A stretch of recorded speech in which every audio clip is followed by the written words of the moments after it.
Welcome to the Living the Dream podcast with Curveball. If you believe, you can achieve.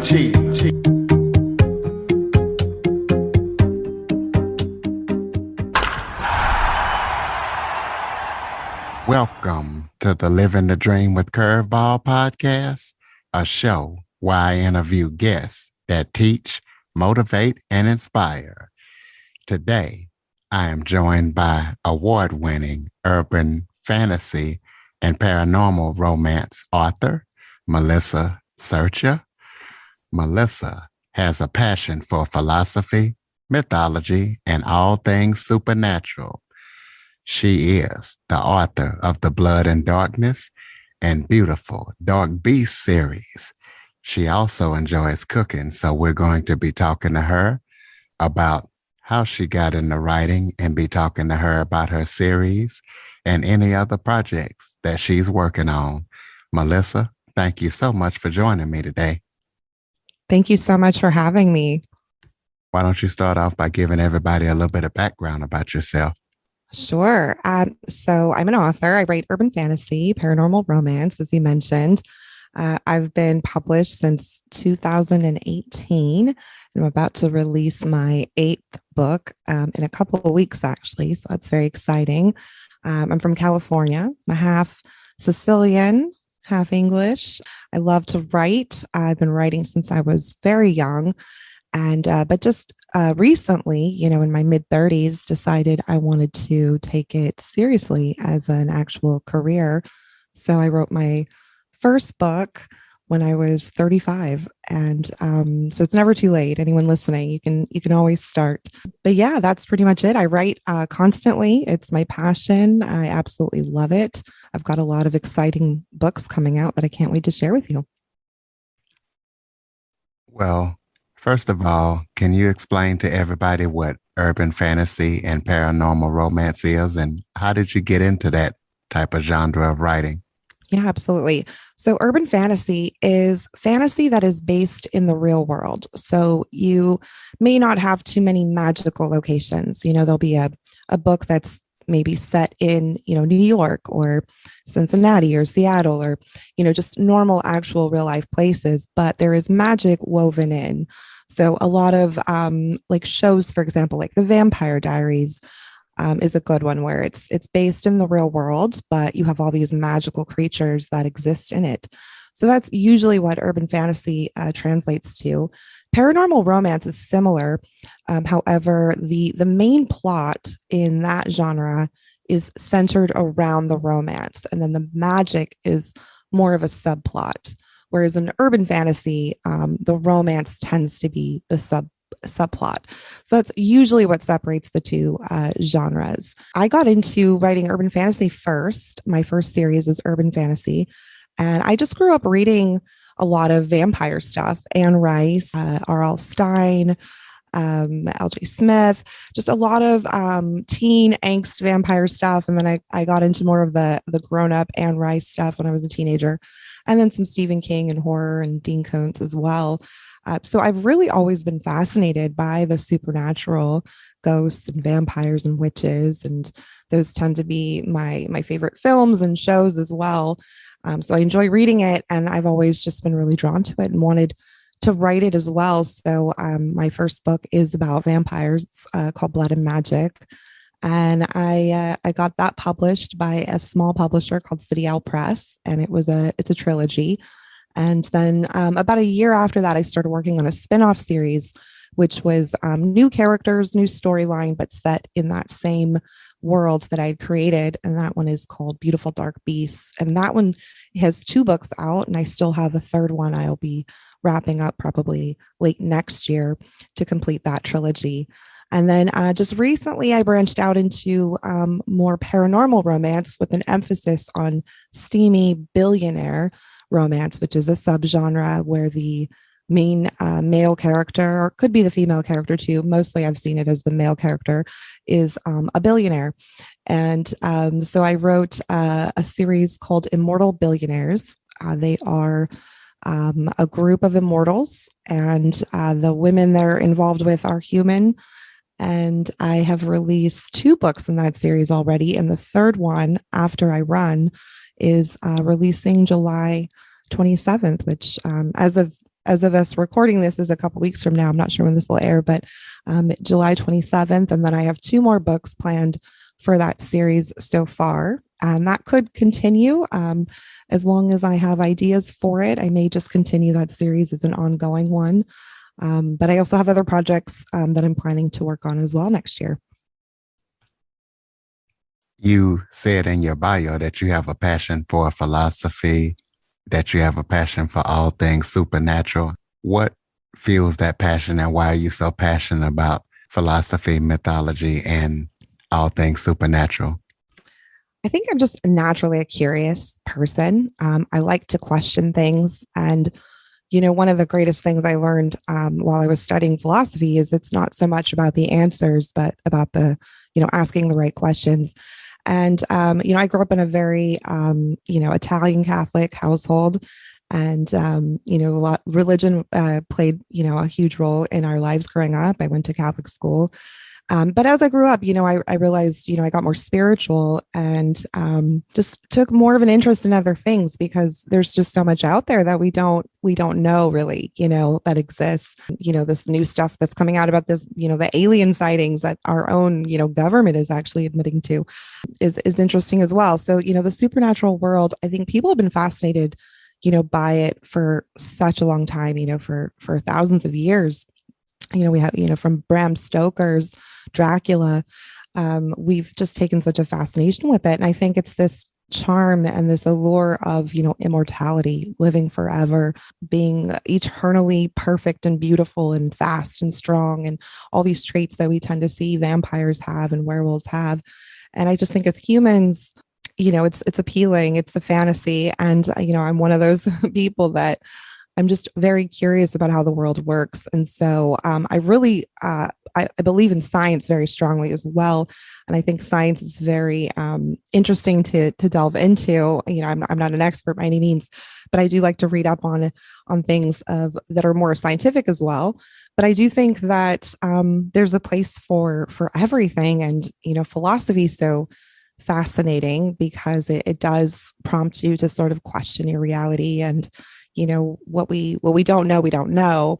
But I think it's fun to explore, the possibilities of different, realities, I guess you could say. So you also are an award-winning author. Tell us about any of the awards that you won. Yeah, it was really exciting. I didn't set out to like win awards or anything like that. I really just in the beginning wanted to share my stories with people, and whether it was 5 people or a million, it didn't really matter to me at the time. It was just I wanted to write and tell the story that was inside of me as far as my characters and all of that. And so but yeah, you do end up getting recognition sometimes. And it was really great to receive the Book of the Year award for Blood and Magic through Author Shout. It's a very stiff competitive market, and there was a lot of competition in that. And to be chosen as my book, to have been chosen for Book of the Year was just so exciting, and just really validating as well to know that enough people enjoyed it to bestow that, sort of honor on it. So that's been really great. And they've also recognized some of my other books as, honorable mentions and things like that. But yeah, it's been a really fun experience. There's no feeling like it especially when you're not expecting it. You just, get that email that says, hey, your book's been chosen and congratulations. And Author Shout is a really, really great organization.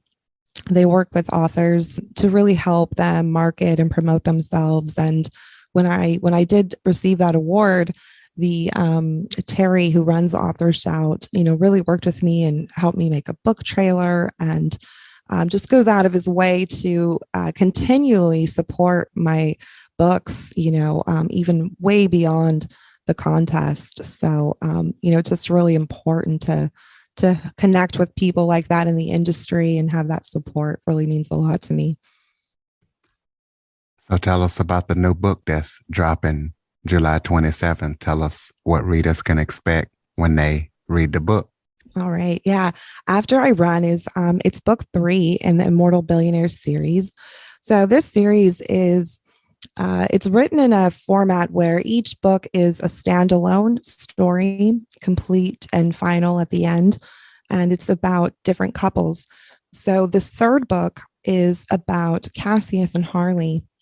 Cassius is a werewolf, and Harley is a kind of young, fiery, independent computer hacker who has been, hacking into his accounts for, unknown reasons. It soon becomes obvious that she is working for one of his enemies. And so he basically, captures her. He doesn't know she's a woman to begin with, first of all. He thinks it's just a dude. So he captures this hacker and is shocked to find out it's a woman. And of course, as the events play out in the story, they do start to fall for each other. It is a romance novel.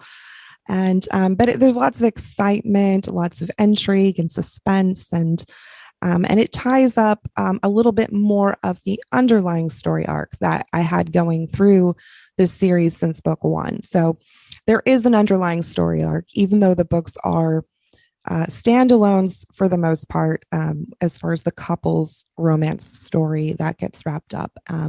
So I'm really excited to write a book just about werewolves. I've always had them in the background in my other books. I've always focused mostly on vampires. So this was fun to be able to just write a shifter werewolf romance. So you have some interesting series topics as well as titles.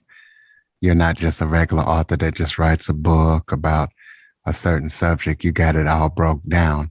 How do you come up with your series topics and titles? Yeah, that's a really good question. Sometimes I'll dream about them. That doesn't happen often, and it's not exactly reliable, but that has happened before. As you mentioned in my bio, I love mythology, so I read a lot about Greek mythology, Roman, just all different types of stories and myths that have inspired me to come up with different story ideas and character names. I brainstorm a lot. I listen to a lot of music. Music is very inspiring. I have playlists for every one of my books. When I decide to, like, I'll get a feeling and go, okay, I know I want to write about this, genre or this topic, and I know that I want to have a vampire in it or a witch or whoever. And once I start to kind of piece that together, I start making a playlist of music that inspires me. And that really helps. And sometimes I'll just sit and listen to that music and jot down notes and phrases. Sometimes it'll be just a snippet of dialogue that comes to me, and I'll have this whole conversation between two characters that I haven't even fleshed out yet. But that will sort of prompt me to get more closer to, actually conceptualizing the entire novel. And then once I've gotten those bare bones, I really sit down and, think of character backstories and, their motivations and their fears and their traumas and, why am I telling this story about them, essentially. And then I do an outline. I do a very, very extensive outline where I just literally map out each scene in the book. That way, when I sit down to write my first draft, it's much easier. It flows much easier for me, and I don't get as stuck as on the times when I don't have an outline. So you talked about some projects that you're going to be doing. Can you tell us as much as you can about the upcoming projects that you're working on that people need to know about? Yeah, absolutely. Amazon just launched a new platform called Kindle Vella, and it's similar to I think things like Radish, and it's a serialized storytelling format where you release your chapters. They're calling them episodes, almost like a television show or those old radio shows, from the 50s, where, every week is like a different episode, so to speak. So I will be putting together something for that. I'm working on a paranormal romance about vampires that I'll be releasing on Kindle Vella. I don't know for sure when, because I'm also in the process of writing book 4 for my Immortal Billionaires series, and that takes precedent. But I'm definitely going to be contributing something to that Vella platform. And then going forward next year, I'll be finishing up my Beautiful Dark Beast series with the finale. It's called Starlight and Dust, and that will wrap up that whole trilogy and probably be the last time I write in that world for a very long time. I never say never because the writer's brain is unpredictable. So I for now I know at least though I won't be writing in that world for a while.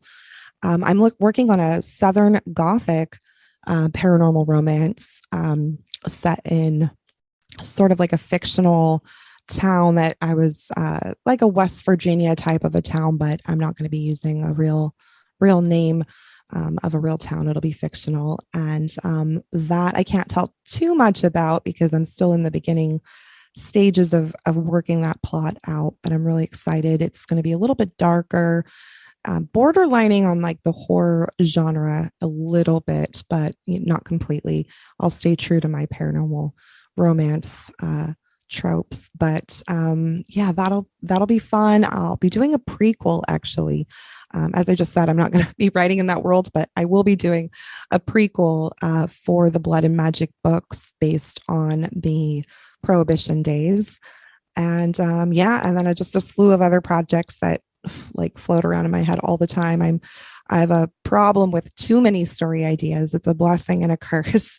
I have lists and lists and lists of things that I want to write. So it's just a matter of like, organizing them all and getting them knocked out one by one. Throw out your contact information, any social media links, your website, and tell people how they can purchase your books and check out your series. Yeah, absolutely. So I'm on Twitter at Fluid Ghost. I'm on Facebook at Melissa Sercia, and that's Sercia 11. And then I'm on Instagram at Melissa Sercia Writes. My website is very easy, melissasercia.com. And you can purchase my books on Amazon. If you're getting the Kindle version, my paperbacks are available pretty much anywhere where, and if it's not there, you can request it. It's available to be distributed everywhere. So if you go to your local bookstore and you want to order my book through there, just let them know and they can definitely order it. But mostly it's Amazon and Barnes and Noble. And then if you click on any of my social media pages or my website, I have direct links there as well that will take you directly to the purchase pages. So yeah. You have any final thoughts before we close it out? I'm just so happy I get to talk about books, and I really appreciate you using your platform to allow artists to come on and be creative and share our passion with you. Absolutely. That's what we're all about. Ladies and gentlemen, melissasercia.com. Please be sure to follow, rate, and review after listening. And for you Android users, go to the Google Play Store and download the Living the Dream with Curveball podcast app. Melissa, thank you so much for joining me today. Absolutely. Thank you. For more information on the Living the Dream podcast, visit www.djcurveball.com. Until next time, stay focused on living the dream.